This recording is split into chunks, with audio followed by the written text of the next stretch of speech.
وقفے کے بعد دوبارہ حاضر ہیں۔ عبدالباسط صاحب، اس وقت جو صورتحال ہے ملک کی حالات کی، ملک کے بزنس کی صورتحال،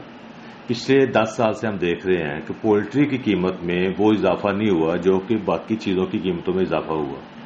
بلکہ اس میں ہم نے دیکھا ہے کہ انڈے کی قیمت میں کمی واقع ہوئی ہے۔ ہمیں یہ خدشہ ہے، ماہرین کہتے ہیں کہ ایسا نہ ہو کہ جس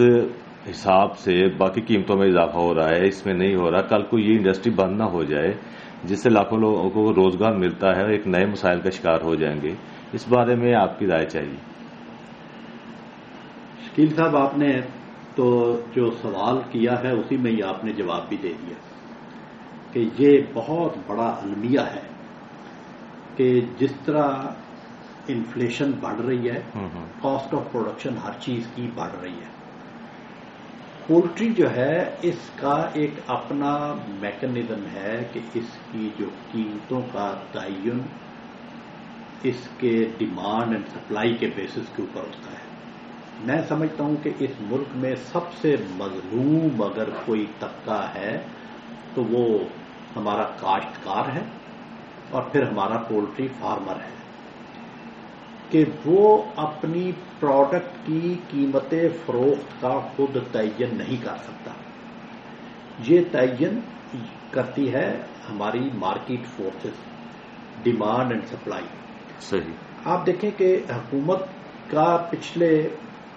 جب سے ہم سنتے آ رہے ہیں کہ سب سے زیادہ اس کی توجہ ہوتی ہے گندم کی پیداوار اور گندم کی قیمت کو کنٹرول کرنے کے اوپر۔ صحیح۔ اور گندم کی قیمت جو ہے ان کے اوپر سارے کنٹرول اور ساری کوششوں کے باوجود حالت یہ ہے کہ اس کی قیمت جو ہے وہ پچھلے 10 سال میں 175% بڑھی ہے گندم کی قیمت۔ صحیح۔ اور پھر حکومت کی کوشش ہوتی ہے بیف اور مٹن یعنی کہ بڑا گوشت، گائے کا گوشت اور بکرے کا گوشت، اس کی قیمتوں کو بھی کنٹرول کرنے کی۔ صحیح۔ اور بیف کی قیمت جو ہے وہ پچھلے 10 سال میں 152.7% بڑھی ہے، اور بکرے کے گوشت کی قیمت جو ہے وہ پچھلے 10 سال میں 136% بڑھی ہے، جبکہ مرغی کے گوشت کی قیمت جو ہے وہ صرف 103% بڑھی ہے۔ یہ figures economic survey of Pakistan کی ہیں، اور جس کا مطلب ہے کہ ان کو سبق سیکھنا چاہیے کہ جو میکنزم پولٹری میں، چونکہ حکومت نے اور ہماری ہائی کورٹ نے ایک دفعہ حکومت کو روک دیا تھا کہ آپ پولٹری کی پرائسنگ میں انٹرفیئر نہ کریں، نہ ہی کر سکتے، کیونکہ اس کا ایک اپنا میکنزم ہے، پیریشیبل آئٹم ہے۔ اسی طرح یہ ہے جیسے ٹماٹر کبھی 8 روپے کلو، کبھی 80 روپے کلو۔ باقی سبزیاں ہیں جیسے وہ کبھی وہ اب دیکھیں کہ وہ بھنڈی آتی ہے سندھ کی تو وہ 200 روپے کلو بک رہی ہوتی ہے، جب وہ کی پروڈکشن زیادہ ہو جاتی ہے وہ 20 روپے کلو بک رہی ہوتی ہے۔ یہی حال پولٹری کا ہے، حالانکہ انفلیشن اور باقی انپٹس کی چیزیں تو اس کے لیے بھی اتنی ہی مہنگی ہو رہی ہے جتنی باقی انڈسٹری کے لیے ہو رہی ہے، اس کی بھی کاسٹ آف پروڈکشن اتنی بڑھ رہی ہے۔ اور اب یہ جو لیٹسٹ فگر آئی ہیں اس سال کی، ان کے مطابق آپ دیکھیں کہ جولائی سے اب تک، جولائی سے جون تک جو گندم ہے اس کی قیمت 8% بڑھی ہے ایک سال میں۔ بیف کی قیمت، گائے کے گوشت کی قیمت 11.7% بڑھی ہے۔ بکرے کے گوشت کی قیمت 10.8% بڑھی ہے، اور مرغی کے گوشت کی قیمت صرف 3.5% بڑھی ہے، اور انڈوں کی قیمت جو ہے وہ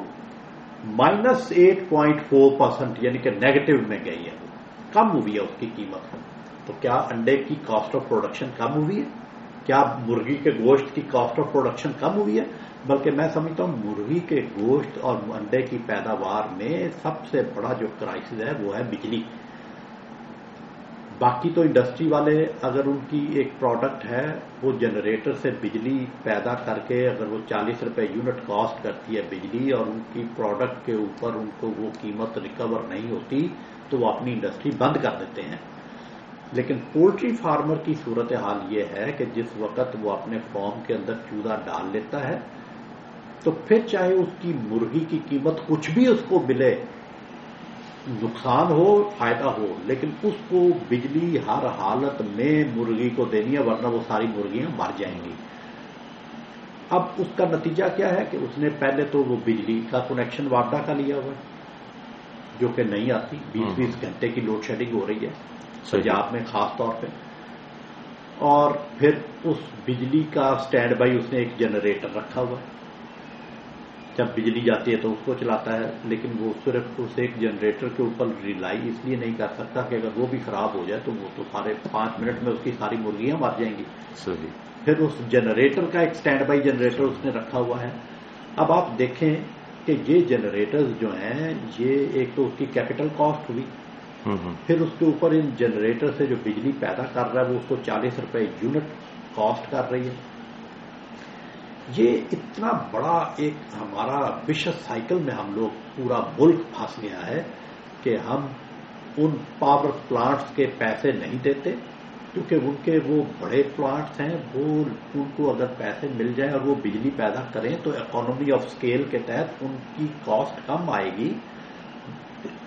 بے رہے کہ ہم چھوٹے چھوٹے جنریٹر لگا کر جو بجلی پیدا کر رہے ہیں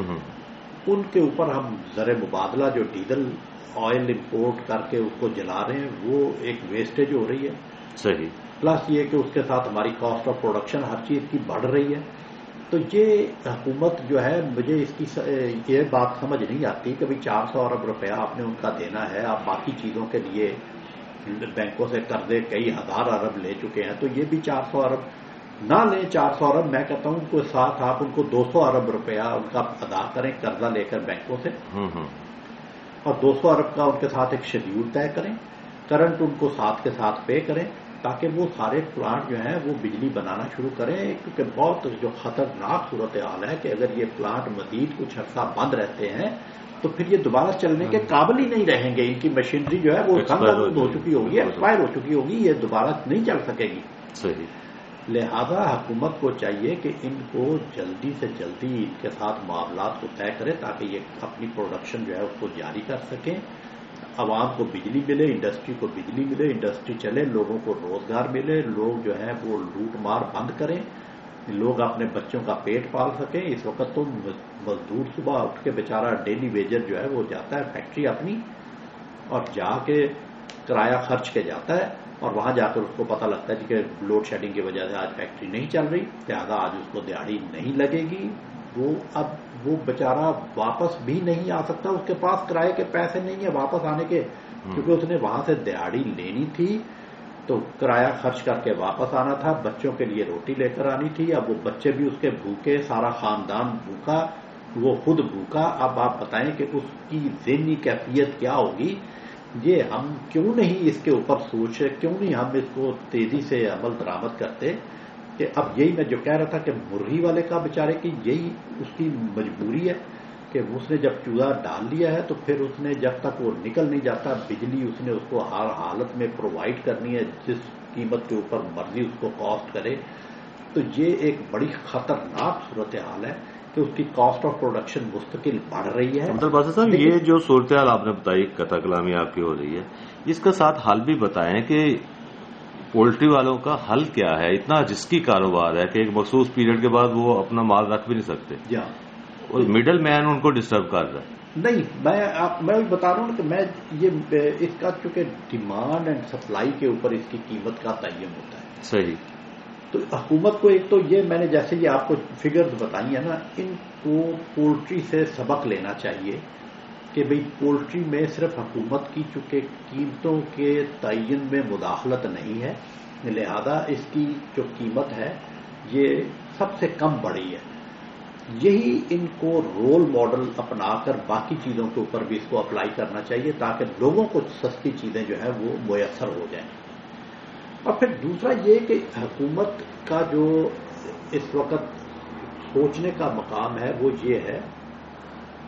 کہ اگر پولٹری فارمر جو ہے اسی طرح مستقل نقصان کرتا رہا تو الٹیمیٹلی وہ مجبور ہوگا کہ اپنا کاروبار بند کر دے، کیونکہ اس کی کاسٹ آف پروڈکشن مستقل بڑھ رہی ہے، اس کی سیل پرائز مستقل کم ہو رہی ہے. اور لیکن اس کے اوپر بھی حکومت کا جو رول ہے، حکومت کے جو اہلکار ہیں، وہ جب کبھی مرغی کی قیمت سال میں کچھ مہینے ان کی کاسٹ سے تھوڑی سی اوپر جاتی ہے تو وہ ڈنڈا لے کر